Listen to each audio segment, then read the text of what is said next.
as a chilling message aimed at somebody else. The leap from Jay distanced himself from scandalous rappers in GQ to Jay sent a chilling message because of Keef D is the leap the title is asking us to examine.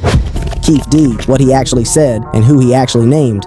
To understand how Jay-Z's name ever got near this courtroom, you have to understand who Keef D is and what he's actually been saying for the better part of a decade. Because the gap between what Keef D has said in interviews and what the title of every sensational YouTube thumbnail claims is enormous. Dwayne Keith Davis, known as Keef D, is a Southside Compton Crips figure whose nephew, Orlando Anderson, was jumped by Tupac and Suge Knight's entourage inside the MGM Grand on the night of September 7th, 1996. That beatdown happened because Anderson had allegedly tried to snatch a death row medallion off a death row affiliate at a shopping mall earlier that summer. When Tupac spotted Anderson in the casino lobby after the Tyson Seldon fight, he stomped him. Everybody on death row's side stomped him. The surveillance footage is public. It is one of the most infamous pieces of casino tape in American criminal history. A few hours later, a white Cadillac pulled up next to Tupac's BMW at the light, and a shooter in the back seat fired multiple rounds from a Glock 22. Tupac was hit 4 times. One round pierced his right lung. He was rushed to University Medical Center, placed in a medically induced coma, and he died on September 13th after his mother, Afeni Shakur, authorized the removal of life support. Keef D has now admitted, on camera, in print, and in recorded conversations with a retired LAPD detective named Greg Kading, that he was in the front passenger seat of that Cadillac. He has said the car contained Orlando Anderson, DeAndre Big Dre Smith, and Terrence Brown. He has said the gun was passed to the back seat. He has said the shots were fired in retaliation for the casino beatdown. What he has not said, in any form, is the name Jay-Z. His confessions do not place Jay-Z anywhere near the murder. They do not describe an East Coast paymaster. They do not describe a rapper pulling strings from Brooklyn. They describe a gang in Compton acting on gang beat. The Rolling Stone coverage of the trial delays has tracked every new motion and continuance in the Keef D case, and the motions filed so far revolve around the admissibility of his own prior statements, witness interviews with aging Crips, a battery conviction he picked up at High Desert State Prison in 2025, and his shifting legal representation. The trial, originally scheduled for 2024, was pushed into 2025 and then into the summer of 2026. According to the most recent Las Vegas court reporting, the trial is now set for August 2026. Not one of those motions, not one of those witness lists, not one grand jury transcript that has been reported on has Jay-Z's name on it. In 1996, Jay-Z was a rising Brooklyn rapper with a debut album, Reasonable Doubt, that had dropped in June of that year. He had no death row contacts. He had no documented presence in Las Vegas the night of the shooting. He had no Crips affiliations. The Rockefeller he had co-founded with Dame Dash and Kareem Biggs Burke was still a boutique operation being sold out of car trunks. He was not a billionaire. He was not a mogul. He was a rapper whose first album had sold about 420,000 copies that year, and whose name was still being mispronounced in half the country. Now here is where the confusion blooms. Keef D has, in long-form podcast interviews, discussed the broader East Coast-West Coast rivalry